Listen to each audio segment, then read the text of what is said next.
Le secret d'une vie de couple épanouie, ce n'est ni la chance, ni le destin.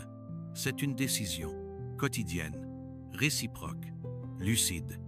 Une relation heureuse ne se construit pas sur l'absence de conflit, mais sur la volonté partagée de se comprendre. Ce n'est pas un conte de fées où tout coule de source, c'est une aventure humaine où deux âmes choisissent chaque jour de marcher ensemble, malgré les imperfections, les doutes, les silences. Ce n'est pas posséder, c'est accompagner, c'est respecter l'autre comme une personne entière, autonome, libre. C'est ne pas chercher à le changer, mais à le découvrir. C'est ne pas l'enfermer dans nos attentes, mais l'ouvrir à notre confiance. Alors, par où commencer? Voici 7 clés essentielles pour bâtir un amour vrai, solide, serein. La première clé, c'est la communication. Parler pour se comprendre, non pour avoir raison.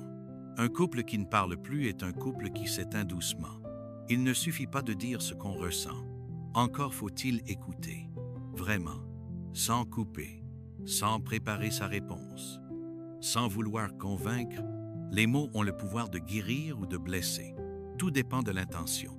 Apprendre à dire « je ressens » au lieu de « tu fais toujours » change tout.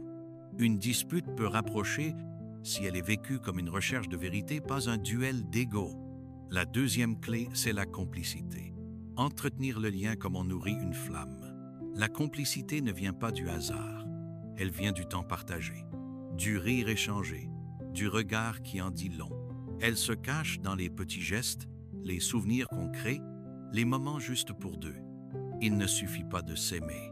Il faut aussi jouer, rire, s'étonner, s'émerveiller, même après 5, 10, 20 ans, surtout après, car la routine est une menace invisible. La complicité, elle, est le ciment invisible. La troisième clé, c'est le respect. Aimer l'autre sans chercher à le remodeler. L'amour n'a pas besoin que l'autre nous ressemble. Il a besoin que l'autre soit lui-même. Le respect, c'est laisser à l'autre sa place entière. C'est ne jamais ridiculiser, dénigrer ou manipuler. Un couple équilibré, ce n'est pas deux moitiés qui se complètent. Ce sont deux entiers qui se soutiennent. Deux volontés qui avancent ensemble sans se piétiner. La quatrième clé, c'est le pardon. Accepter qu'on se blesse parfois, mais choisir d'aimer malgré tout. Personne n'est parfait. Aucun couple ne traverse la vie sans heurts. On se déçoit, on se rate, on se blesse parfois sans le vouloir. Mais l'amour mature, c'est dire « je suis désolé ». Il sait répondre « je te pardonne ». Pardonner, ce n'est pas effacer, c'est libérer. C'est dire « tu as fait une erreur, mais tu n'es pas cette erreur ».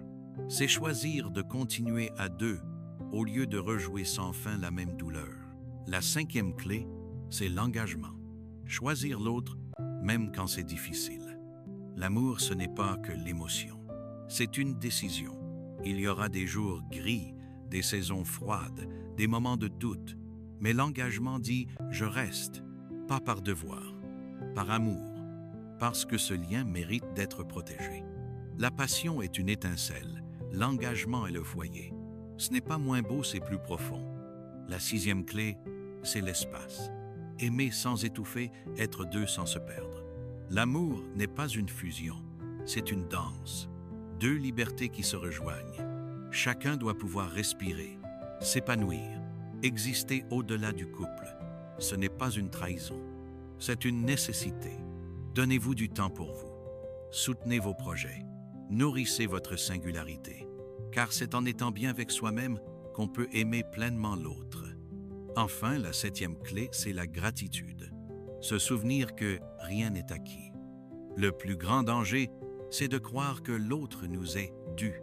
Rien ne tue plus l'amour que l'indifférence. Oubliez de dire merci, de valoriser, d'admirer. Chaque sourire, chaque geste, chaque présence est une bénédiction. Alors dites-le. Rappelez-vous pourquoi vous avez choisi cette personne.